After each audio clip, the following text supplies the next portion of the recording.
আসসালামু আলাইকুম। Welcome to Neela's kitchen. আজকে আমি দেখাবো কিভাবে মাছের ডিমকে খুবই সুস্বাদু করে রান্না করা যায়। আমি এখানে কিছু মাছের ডিম নিয়েছি। এগুলোকে হলুদ এবং লবণ মাখিয়ে প্রায় ৮ থেকে ১০ মিনিটের জন্য রেখে দিয়েছিলাম। এতে করে ভিতরে লবণটা ঢুকবে এবং খেতে কিন্তু ভালো লাগবে, না হলে কিন্তু ভেতরটা আননে মনে হবে। অবশ্যই আগে মাখিয়ে রাখবেন।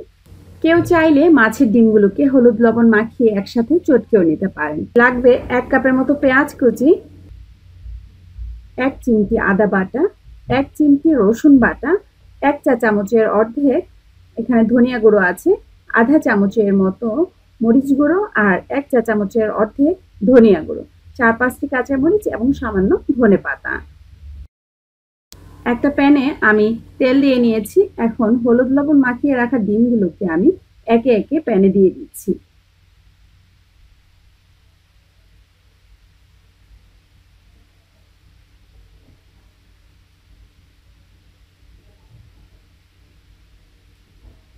আর ডিমগুলো অবশ্যই একটু অল্প আঁচে ভাজতে হবে এবং তেলটা কিন্তু অতিরিক্ত গরম থাকলে ডিমটা কিন্তু শক্ত হয়ে যাবে। আর তাই একটু কম আঁচে ডিমগুলোকে মোটামুটি হালকা ব্রাউন করে ভেজে নিব।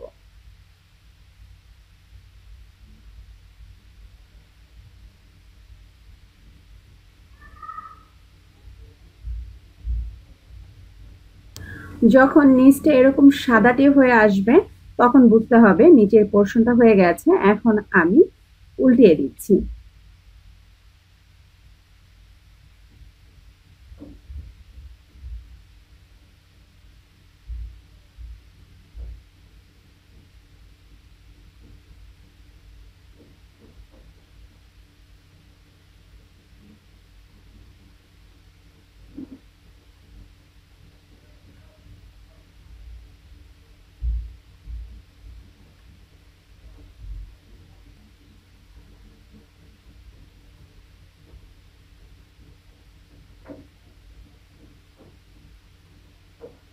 এ পর্যায়ে এগুলো মোটামুটি ভাজা হয়ে গেছে। এখন আমি এগুলোকে একে একে নামিয়ে নিচ্ছি।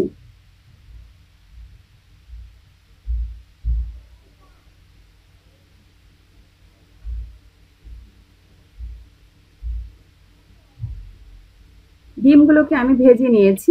এখন আমি একই তেলে দিয়ে দিব কেটে রাখা পেঁয়াজগুলো।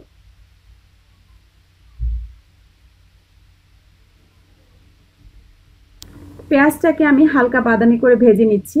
মাছ জাতীয় জিনিস যখন আপনারা রান্না করবেন অবশ্যই পেঁয়াজটাকে বাদামি করে ভেজে নেবেন। এতে করে বাদামি কালারের পেঁয়াজের যে ফ্লেভারটা সেটা কিন্তু মাছের মধ্যে ছড়িয়ে যাবে আর খেতে কিন্তু দারুণ লাগবে।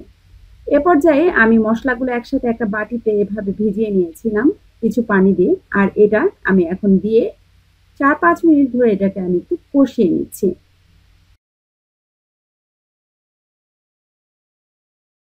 মশলাটা কষে এসেছে। এখন আমি দিয়ে দিচ্ছি সেই মাছের ডিমগুলো। মাছের ডিমগুলোর সাথে এই পেঁয়াজ এবং মশলার মিশ্রণটাকে একটু নেড়ে চেড়ে মিশিয়ে নিচ্ছি।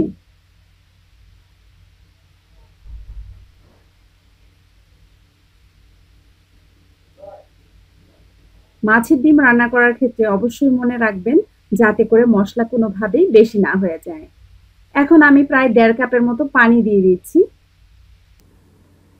পানিটা দিয়ে আমি এই মাছের ডিমগুলোকে প্রায় ১০ মিনিট সময়ের জন্য অল্প আঁচে এটাকে আমি ঢেকে রাখবো। এতে করে মশলাটা মাছের ডিমের গায়ে ভালো করে লেগে যাবে। আর মশলাটার কারণে আর পানির কারণে মাছের ডিমটা অনেকটাই সফট হয়ে আসবে। এখন আমি ঢেকে দিচ্ছি আর ফিরে আসবো ঠিক ১০ মিনিট পর।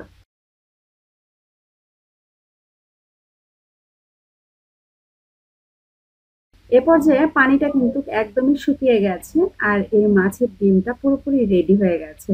আর দিয়ে দিচ্ছি কিছু কাঁচামরিচ এবং ধনেপাতা। এখন আমি এটাকে প্রায় ২-১ মিনিটের জন্য নেড়ে চেড়ে এটাকে আমি নামিয়ে নিব। কেউ চাইলে আরো একটু ঝোল ঝোল করেও নামাতে পারেন, সেটা আপনার ইচ্ছে। এখন এটাকে আমি একটু নেড়ে চেড়ে নামিয়ে নিচ্ছি। আর একটা সার্ভিং ডিশে এখন আমি এটাকে উঠিয়ে আপনাদের পরিবেশন করে দেখাচ্ছি।